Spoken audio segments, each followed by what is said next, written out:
Hello, my name is Dr. Elena, and I am going to record a lecture about the novel Orinoco by Afra Ben.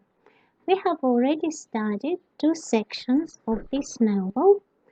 Now we are going to repeat the first part of section 3 to speak generally about the section 3.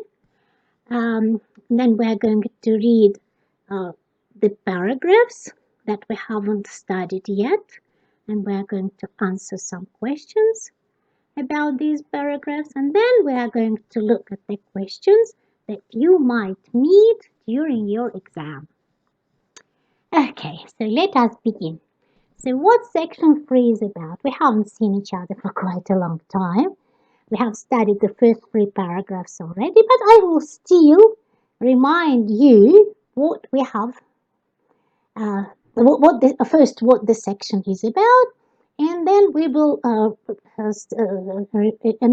try to remember what we have studied previously before the epidemic of coronavirus. So what section 3 is about? You remember that upon the ship's arrival to Suriname, Orinoco is sold to the mild-mannered and witty overseer of farm plantation. This person befriends him. His name is Mr. Treffry. Over here at this time, Orinoco meets the narrator, the young and beautiful lady who completely adores Orinoco. She and Treffry assure the prince, Orinoco, that as soon as the Lord Governor, Willonby, arrives in Suriname, Orinoco is going to be set free. Because of the high social status, superior education, and spectacular physical appearance, Orinoco is never sent to work. Really, who is going to send a real prince to work? No, everyone admires him, right? Everyone wants to get acquainted with him. Orinoco resides away from the other slaves in the plantation house. While walking with Treffry one day, he sees Imoenda. The lovers fall happily into each other's arms and marry soon. Imoenda becomes pregnant. And at this point, Orinoco begins thinking, is it possible for him and for his child to be freed? For him, for his child, and for his wife to be freed? Previously, he was alone and he was asking to be freed. No answer. Then they were two, him and his wife. And again, he asked to be freed, and all the time he was told, wait a little bit, please. So now they are going to be free. And it is much, much easier to liberate one slave than 3 slaves. So now Orinoco stops believing that he is going to be freed. However, the narrator and Treffry, the overseer of the plantation, renew their promises. They say, just wait a little bit, the governor will arrive, and they try to distract Orinoco with hunting, fishing, a trip to a native village, where Orinoco shows that he is a champion because he's able to kill 2 tigers. So first of all, I wanted us to look at the questions to section to section 3, part 1. We have studied it before the outbreak of the virus, right? So, and I'm sure that you are going to remember what were the answers to the questions, right? But still, I would like you to try to remember it together with me. So, why does Orinoco believe the captain's oath that he will be freed when the ship comes to Suriname? So, Orinoco has a sense of honor. That is the answer. It makes him extremely vulnerable against the captain. It is easy for the people to lie to him. And Orinoco cannot understand that people can be deceitful and cunning and can use Orinoco's moral code, his belief into people's honor, against him. So this is the answer to the question. How does the captain use Orinoco's sense of honor to keep the slaves healthy? As you remember, when Orinoco and his friends were captured, they decided not to eat. Right? They said that we were going better to die rather than to stay slaves. The captain uses Orinoco as bait to keep the other slaves healthy. He tells him, okay, don't worry, you arrive to Suriname, you are all going to be free. Please eat. Right? And Orinoco believes, right? And he promises the other slaves that they are going to be freed when the ship comes to Suriname. And Orinoco believes the captain.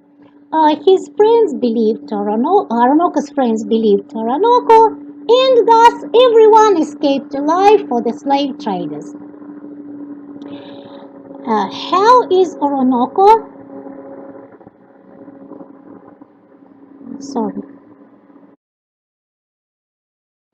So, how is Orinoco sold into slavery in Suriname? Um, the answer to the question is simple.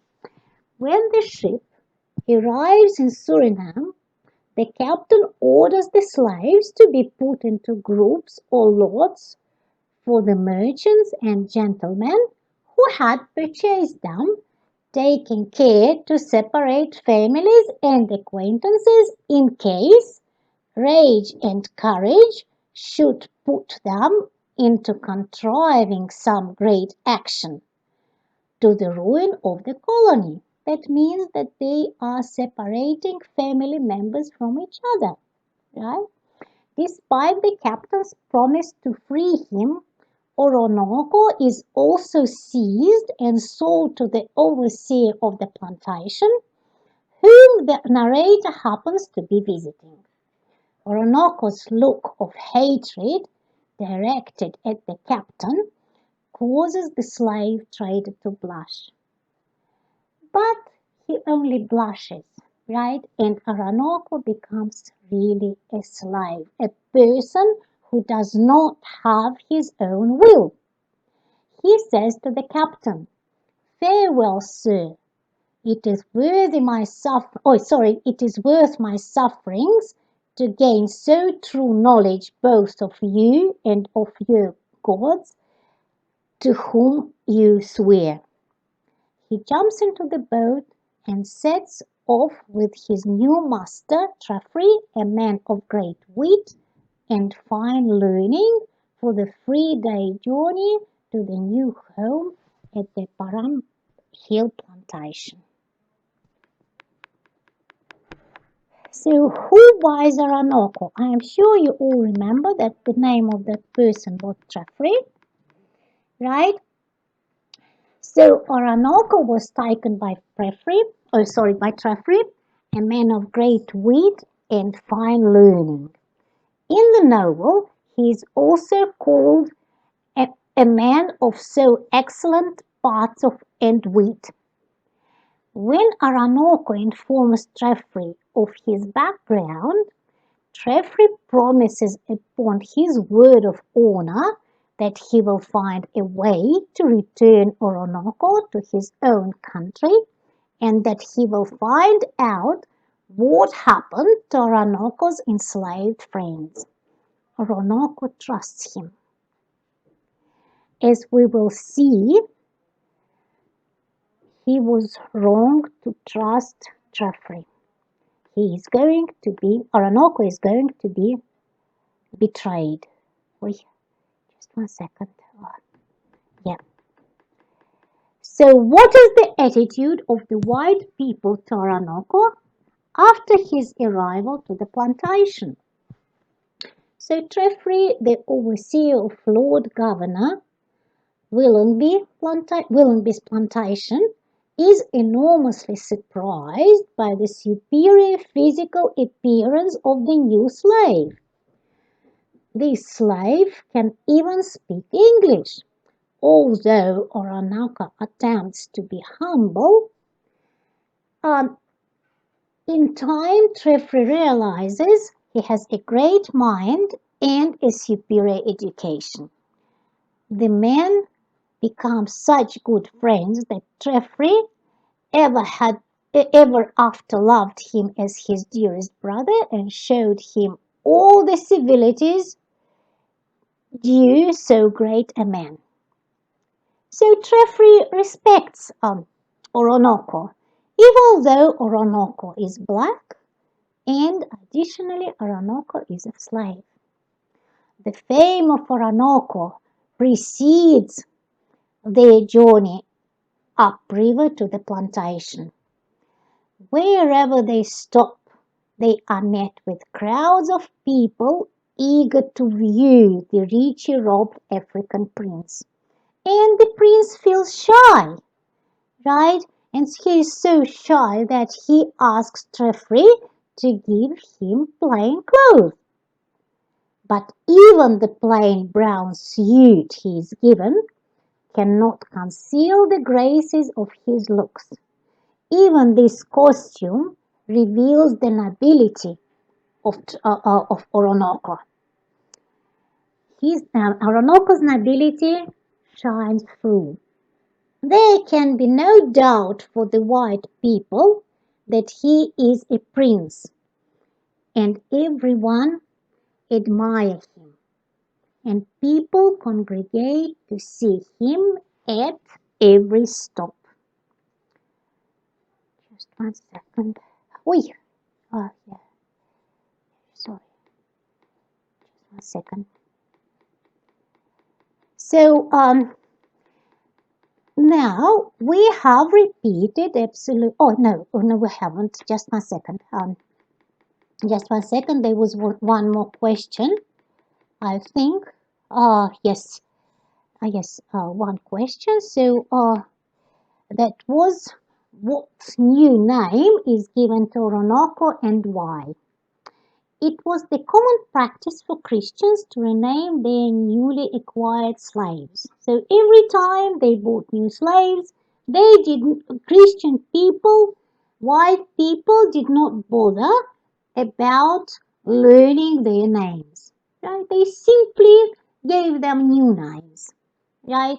Because they thought that the names of their slaves were likely very barbarous and hard to pronounce. Geoffrey gave the name of Caesar to Orinoco for this reason. So now we will read the next paragraphs of the section. Just 1 second. Paragraphs of the section, and we will discuss them. Just 1 second. Yeah. So I will first read the paragraph and then explain it, right?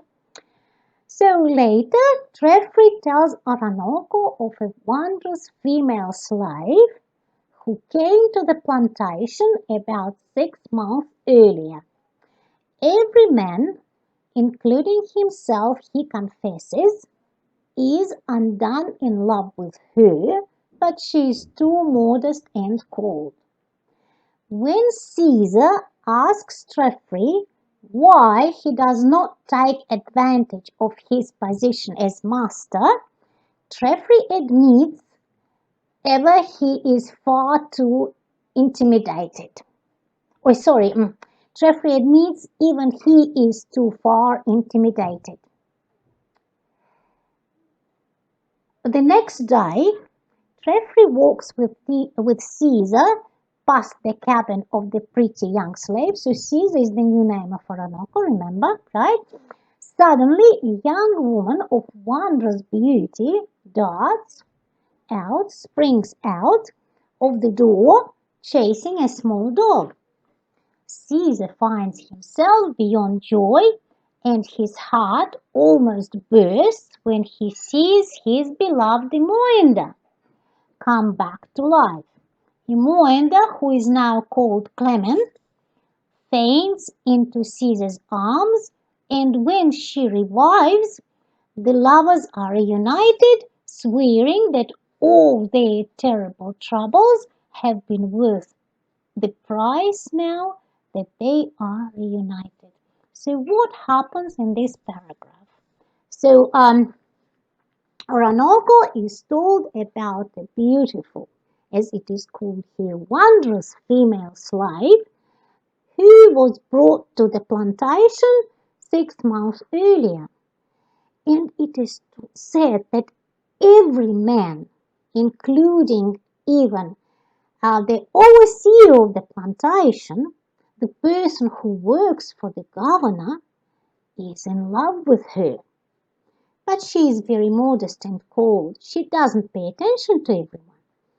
And Caesar Orinoco, who also at some point was selling slaves, asks Geoffrey why Geoffrey does not take um, Caesar Orinoco, who was once a slave master, asks Geoffrey why Geoffrey does not take advantage of his position as master. And Geoffrey admits that he is very much afraid of doing that because the lady is so grateful and so honorable that he is afraid to that he is afraid to practice his own rights. When next day Caesar Orinoco walks around the plantation, he sees his wife Imoenda. What is interesting is about how Imoenda is depicted would be the following thing. Imoenda runs out to catch a lapdog. Where would we see a lapdog? Definitely we would see a lapdog in English homes, in homes of wealthy, highly educated people. So depicting Imoenda running out after a dog is actually um, putting her closer to the nobility of the European nations. Right, so this is interesting. Previously, we saw that Imoenda was described as a woman who looks, um, who has very European appearance. Right? She is the only thing that is different from European people is the color of her skin. Over here we see that she is even equal to European women in the hobbies that she has. Right? Later over here we will so she has a dog. Later over here we will find that she even can do the things that European girls do. She is taught to perform embroidery, right? So at any rate, um, Clement or Imoenda fades, right? This is one more feature of a European young lady. The young European lady had to be able to be fated at certain point, right? So that's the other thing. Let us now read. I hope you understand what we have um, discussed now. So we will go to paragraph 2. So the narrator, meanwhile, has been staying on the same plantation. Having heard, wait, sorry, just one second. Yeah, just one second. Yeah, yeah. Having heard of the lovers' reconciliation from Treffry and Caesar's French tutor, she now looks forward to visiting the couple. The whole colony waits for the Lord Governor to arrive from England so Caesar can be freed as Treffry has promised. The narrator visits Caesar and Clement, where she finds that although the former Imoenda is covered with carved fine flowers and birds all over her body, it means that she was tattooed, right? She treats the girl with great respect and is delighted that Caesar has found his lost love. And from that happy day, Caesar took Clement for his wife, and in a very short time after, she was with a child. So this is the description of the happiness um, that of the happiness in life of Caesar and Clement. At last they are reunited. Both of them are not working at the plantation, right? They are both very beautiful, very European looking. They are slaves by name only, right? But they are still suffering because they are still slaves, right? So now the narrator comes and the narrator highly appreciates Imoenda, even though Imoenda is tattooed from from head to toe, right? She has fine flowers and birds over her body, right? So the narrator treats with respect both Caesar and Imoenda. I mean, both Orinoco and Imoenda. So, and now they are with child. They are going to have a baby. And that is a happy event in the life of every person. However, what do you think a person would feel if he knows that his child is going to be a slave? Orinoco sees is a slave. Clement Imoende is a slave. So what would they feel? Of course, they are very unhappy, right? And that's why, that is the next paragraph, all these happy events make Caesar desire liberty even more. He bargains with Treffry to provide some sort of ransom for him and his new family. They fed him from day to day on promises and delayed him until the governor returned. At this point, Caesar begins to distrust Geoffrey and the others in charge, and he becomes worried that Clement will give birth before he is set free, so that his child will be born a slave. Caesar becomes increasingly upset and those in charge fear a slave revolt. The narrator is asked to visit him, to calm him, and to pass the time. So what happens in this paragraph? Caesar is happy he's going to have a baby. Everyone would like to have a baby, right? That is one of the most beautiful events in our life, right? But um, unfortunately, this baby is going to be born in slavery, and therefore Caesar is not very happy. He is upset, and he begins asking Treffry for some sort of ransom for himself and his new family, right? He says, he asks him, when are we going to be freed, right?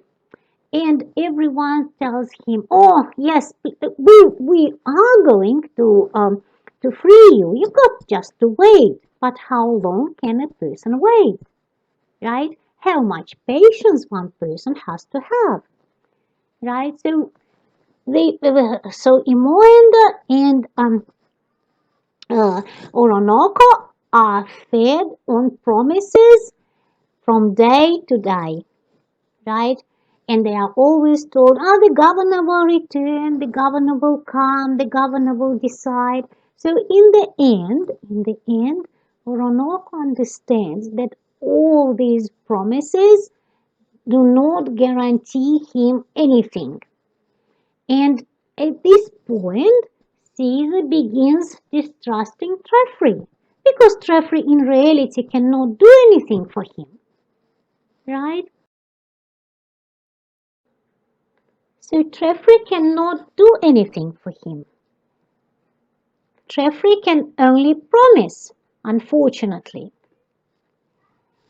Um, however, the white people see that Caesar Orinoco is upset, and that is a natural thing that he is upset, right? Because he cannot get any proper answer to his question, when I am going to be freed, right? So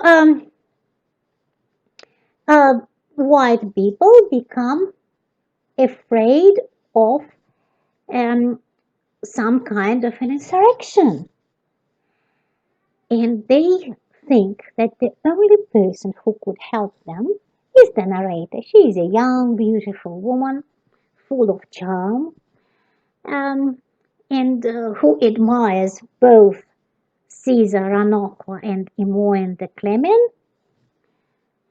And as a young lady, she also can entertain them in a proper way. She can show them their skills European people have to master. And this young lady decides to visit Orinoco and his wife in his home, and she comes to visit them. So what happens next? We will read in the next paragraph, right? So the narrator visits him to calm him down and to pass the time, right? So this is next paragraph.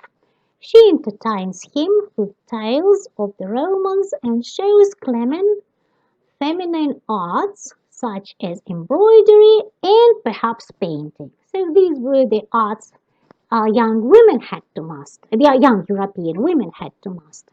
No, the young noble European women had to master, yes. She also attempts to convert the couple to a knowledge of the true God, to Christianity. But Caesar cannot reconcile himself to the idea of the Trinity. He cannot understand it, and he calls it a riddle. Nevertheless, the couple finds the encounter with the narrator entertaining and diverting, and Caesar enjoys her, his great mistress, better company than the man because he could not drink. He confesses to her that although he had only the name of a slave and nothing of the toil and labor of one, he has doubts that he will ever be set free. Once again, she reassures him that he and Clement will indeed be freed as soon as the Lord Governor arrives. Caesar promises the narrator that he will attempt to be patient and that no matter what happens, he will never doubt her sincerity. So, what happens in this paragraph? Um, the narrator comes and she begins entertaining everyone with whatever she knows, the Roman tales, right? Then she teaches Clement Imoenda feminine arts, the arts that every young white noble woman had to master, right? And those were embroidery and painting, right? She also tries to convert them into Christianity, but Caesar cannot understand what Christianity is, right? And he is not converted. Um, Nevertheless, they spend their time quite happily. I mean, the narrator, Caesar, and Imoenda, right? And uh, she in and the narrator is able to enjoy um, Orinoco's company better than the company of other men because Orinoco does not drink.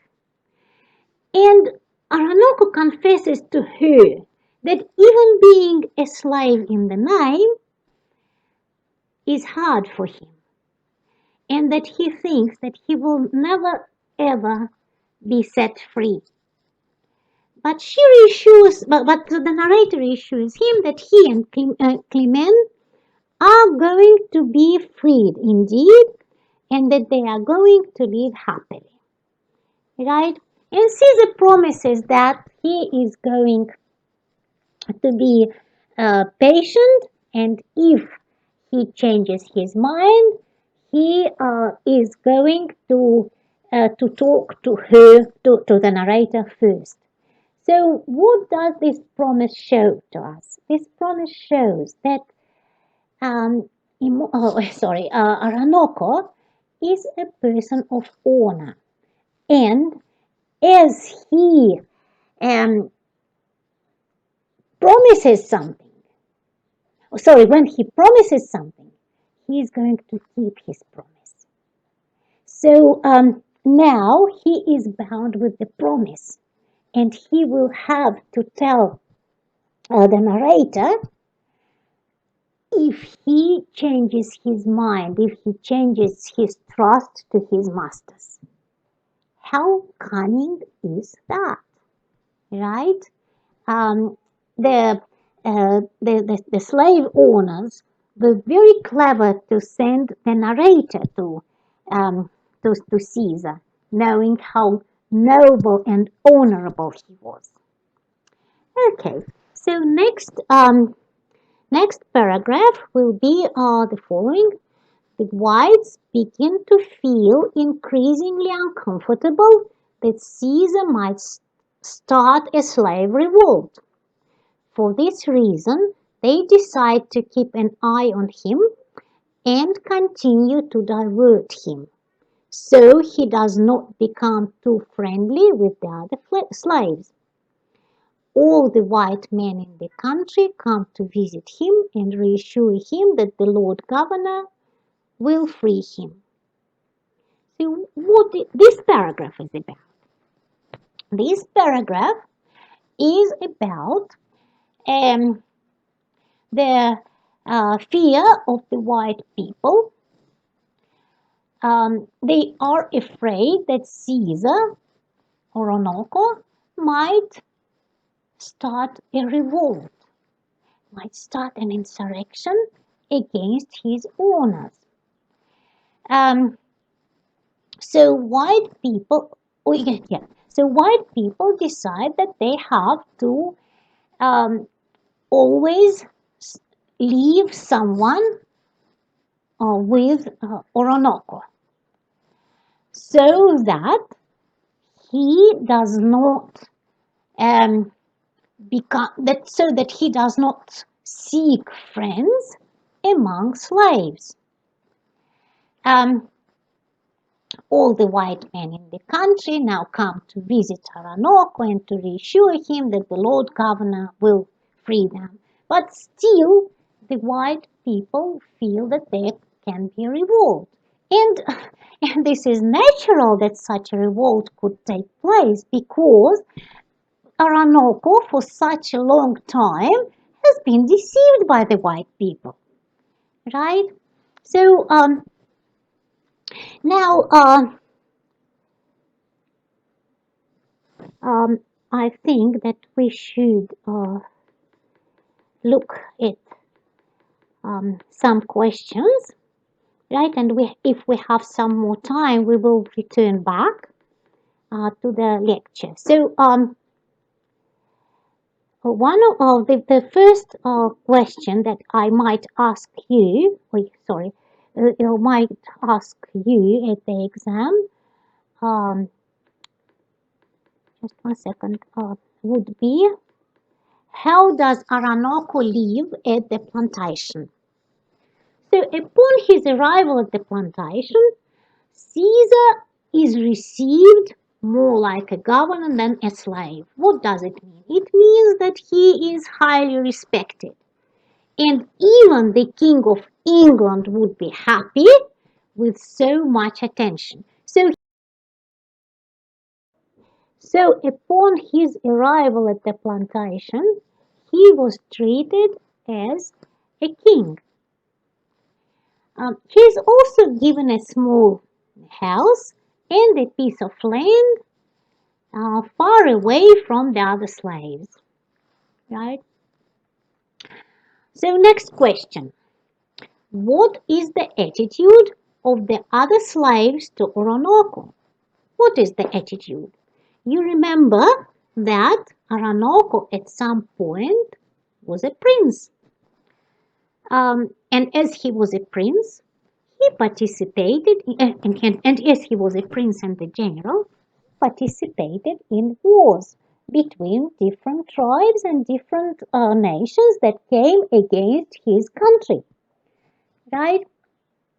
So he took slaves, he sold those slaves, right, to white people, right? So what would you expect the slaves? Uh, what would you expect? What attitude would you expect towards him from the slaves? Probably hatred, right? But in reality, when Orinoco visits the other slaves, they all fall down in front of him and show adoration, right? Someone falls in front of you, of course you will think that the person likes you, at least likes, if not adores, right? So the slaves recognized the prince who took most of them in the battle and sold them into slavery. And now they kiss his feet and call him king. So the slaves uh, thought that Orinoco was um, their king because at certain point he could take them as slaves. At certain point he was stronger than their own king. Okay, what does next question will be, right? Next question will be, what does Treffry tells Orinoco about the wondrous female slavery? Wait, just one second. Just one second. Treffry tells Orinoco of a wondrous female slave who came to the plantation about 6 months earlier. Right? So every man, including himself, he confesses, is in love with her. But she does not pay attention to them. because she is modest and cold. When Caesar asks Geoffrey why he does not take advantage of his position as master, Geoffrey says that he feels that it will be too intimidating for him. So Geoffrey is afraid of the nobility of that young lady. Okay. And the last question will be, how do Orinoco and Moenda find each other? That's the last question for today. I suppose that will be the 45 minutes will finish. Right. So the next day, when Geoffrey walks with Caesar past the cabin of the pretty young, so the next day, Geoffrey walks with Caesar past the cabin of a pretty young slave, and suddenly the young woman of wondrous beauty darts out, springs out of the door, chasing a small lapdog. Caesar finds himself beyond joy because this is his beloved Imoenda, and she came back to life. Imoenda, who is now called Clement, faints into his arms, and when she revives, the lovers are reunited, swearing that all their terrible troubles have been worth the price now that they are reunited. Now, I would like you to repeat at home the questions that we have discussed today. Right? I would like you to read the paragraphs that we have read, and next time I will read for you some parts from the book, some parts from the novel that would be easy for you to be understood and that are important for understanding of this section of the novel. Thank you so much for your attention. Okay, bye.